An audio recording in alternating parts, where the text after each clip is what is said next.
You all thought this video would have Nemesis Bloodryche in it, but it was I, Dio! Okay, with the obligatory Jojoke out of the way, who wins? Truthfully, I don't know. The Death Battle crew believes that Dio wins, so he might win. But then again, Alucard does have stuff like Schrodinger's Alucard, which is, like, basically immortality, and you literally cannot kill him. So Dio will have no way to get past that, but I did hear that they aren't gonna give Alucard Schrodinger's Alucard. All I'm certain of is that Dio might win. It could go either way.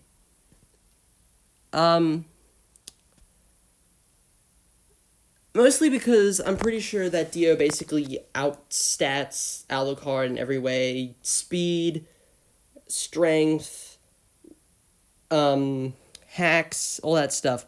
He basically outdoes Alucard. His attacking speed is faster, his attacking power is better. He can stop time with the world. He has a bunch of other different vampire powers, able to freeze people, shoot lasers from his eyes, you know, like every vampire. Although, come to think of it, with Dracula from Castlevania, that's not too far-fetched. Huh.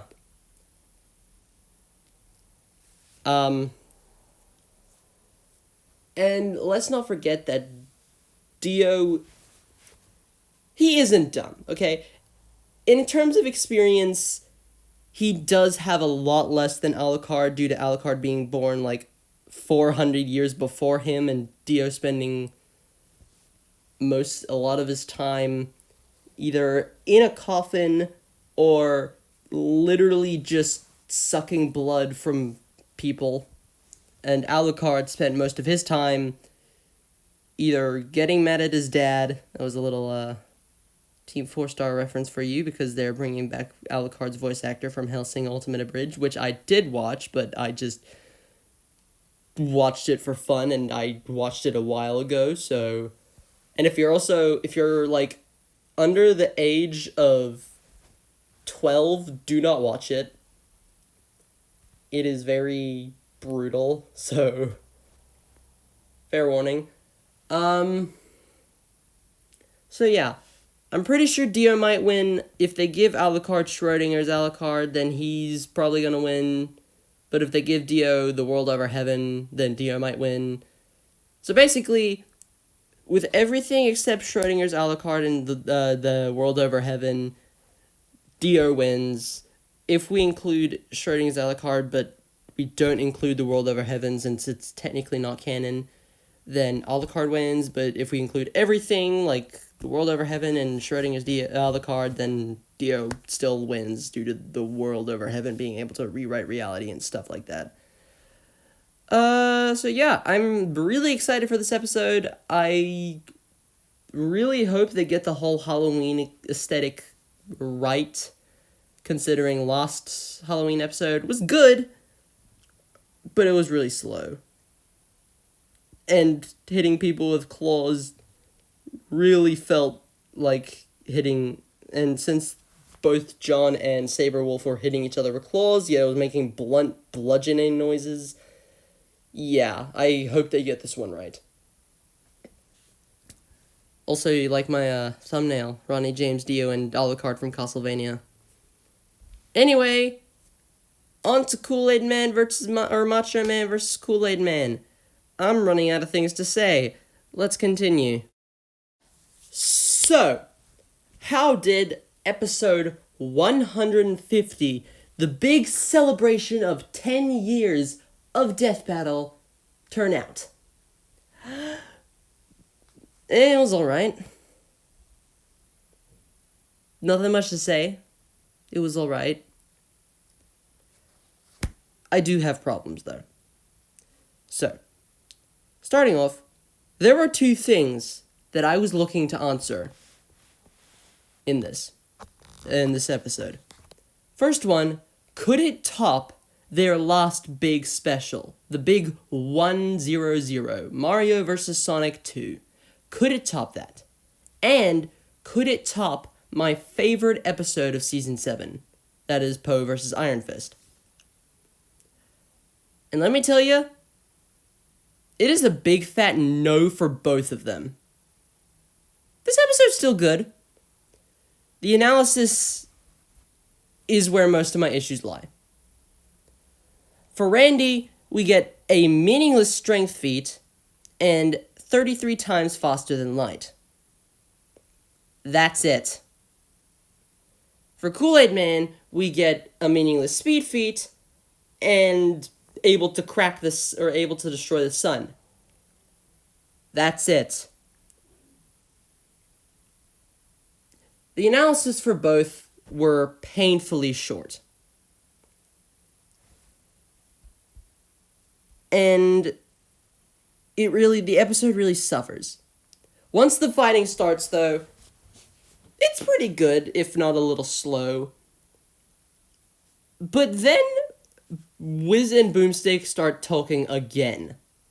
Oh yeah, they're in this episode, like, all the way. And it's just kind of sad because we don't even get to see what happens. Wiz says, "Oh, did you know that the Kool-Aid Man can basically resurrect the dead and also make plants grow with a drop of liquid?" And then you just hear Randy in the background go, "Where'd all this tall grass come from?" Then you hear Boomstick say, "Did you know that Macho Dad can turn into a dragon?" Because he thinks that Macho Man is his dad. Then Wiz corrects him by saying, "Isn't that a Skyrim mod?" Then he says, "Well, he can turn his fingers into snakes, so it's not too far-fetched." And then you hear the Kool-Aid Man go, "Oh no, snakes!" You don't actually see the Macho Man or the Kool-Aid Man, or even Wiz and Boomstick in this part, though. All you see is just a bunch of clips from commercials and Skyrim and a bunch of different animations with the Macho Man, Randy Savage. You don't see the tall grass come up and Macho Man react. You don't see Macho Man turn into a dragon or anything. It would be so cool if while they were saying this, all the stuff was happening. So, when Wiz says, "Did you know that the Kool-Aid Man can blah blah blah, it's liquid grass stuff," all the grass just shoots up and Randy acts confused. And then, to remove it all, he turns into a dragon when Boomstick says, "Did you know that Macho Dad can turn into a dragon?" And then when Wiz says, when Wiz asks, "Isn't that a Skyrim mod?" Randy just turns back into his human form, confused, while Macho Man just looks at him pretty confused, or Kool-Aid Man. And then he just, starts wiggling his fingers in front of Macho Man wiggles his fingers in front of Kool-Aid Man because they're turned into snakes. When Boomstick says, "Well, he can turn his fingers into snakes, so it's not too far-fetched." Overall, they really didn't put much effort into making this special. I mean, it was still a good episode. The animation was really good. I love the stop-motion part. And I love all the references to Family Guy. But other than that, it doesn't feel special. And it feels like a cop-out as well, since even after Kool-Aid Man wins, yes, he does win, the Macho Man still comes back because the Kool-Aid Man is nice enough to resurrect him. And honestly, this episode kind of made me sad a bit. Because I was waiting for this. So, if you don't know, I've been a bit sick recently. Well, you probably don't know because, well, yeah.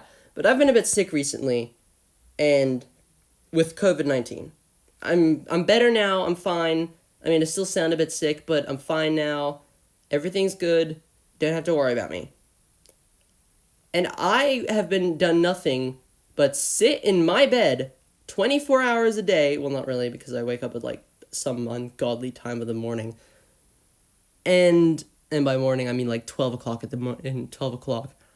And I have just been sitting here in my bed and waiting for this episode. And now that it's out, I can confidently say I was a little disappointed. Mario vs. Sonic 2018 felt like a much bigger celebration. Because not only was it a legacy match between characters that they already used in a season where they kind of highballed Sonic and lowballed Mario a bit. Yeah, I said it, fight me. They literally gave him Archie Sonic feats. They gave Game Sonic Archie Sonic feats.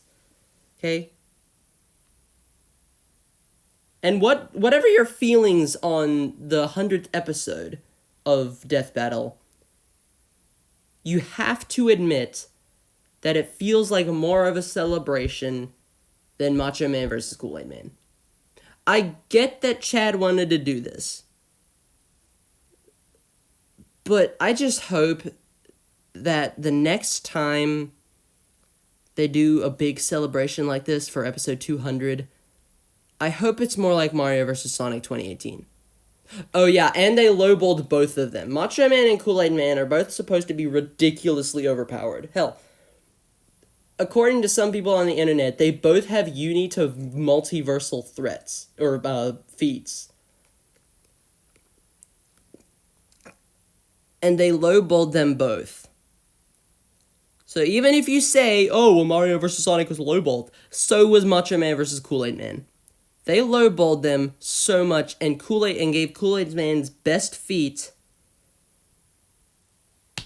breaking the sun.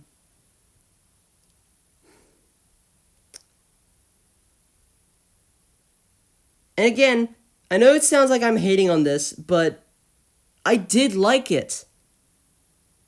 I still enjoyed myself until we got to the ending, but I'll get to that. The animation was superb. The stop motion bits were basically amazing, and I can't wait to see what they do with stop motion, because let me tell you, Lloyd Garmadon versus Avatar Aang is my most wanted death battle, and stop motion or hand-drawn works with that fight.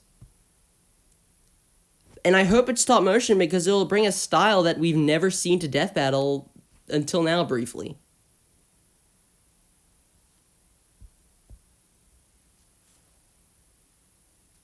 But anyway, time to get on to the ending. This was the reason they hyped this up for the big 150 episode, I feel. Not because it's a fight, well, it's mostly because it's a fight that one of the main hosts wanted to do, but mostly so they can finally kick the boomstick dad jokes out. Because if you didn't know, this whole episode was just full to the brim of... It was meant for Boomstick to finally get closure with his dad. He confused Macho Man for his dad, then he confused the Kool-Aid Man for his dad, and then finally at the end, when we finally meet Boomstick's mom, they run away and you see Sarge there from Red vs. Blue, basically giving confirmation that he is Boomstick's dad, which we basically already knew from, like, Carolina vs. Meta and Red vs. Blue. The death battle, not the series. So, if I can say one good thing, besides the animation and the voice acting and Kool-Aid Man's expressions, this dude is, like, really expressive in this fight. Not Macho Man, though, mostly because the sun visor doesn't really help him express a lot. But still. He is just the most expressive character in this fight, and I love it. But now I can confidently say that Boomstick dad jokes are 100% dead. Unless Death Battle decide to bring them back, but why would they? Because they're not funny anymore. Anyway, that was my review. I'd give it a 5, 6 out of 10 maybe. Wasn't bad, but I expected a lot more. Oh, and yeah, I wanted to do a reaction of this, but as soon as I posted the final video of my reaction onto YouTube, it got copyright claim and blocked by Rooster Teeth. So yeah, not gonna happen, guys. Sorry. On the bright side, though, we recently hit 500 subscribers. We are halfway to 1,000. I guarantee that we will make it to 1,000 by the end of the year. So if you've been, that's my goal. I'm shooting for 1,000 subscribers by the end of the year. If we can't do that, I will quit YouTube. I won't quit YouTube. I love you. I love doing this stuff for you guys. Yeah. Thank you all so much for watching. Don't forget to like, comment, especially subscribe, because I really want to reach 1,000 subs by the end of the year. I'll have to think of something special. So, thank you all so much for watching. I will see you in the next video. Stay frosty and stay safe, everybody. Especially since I now have COVID and... Well, I mean, that doesn't mean you guys will get COVID. Unless watching videos spreads the virus. I'm joking. Please don't unsubscribe for that, please. Yeah, so... I guess... Bye!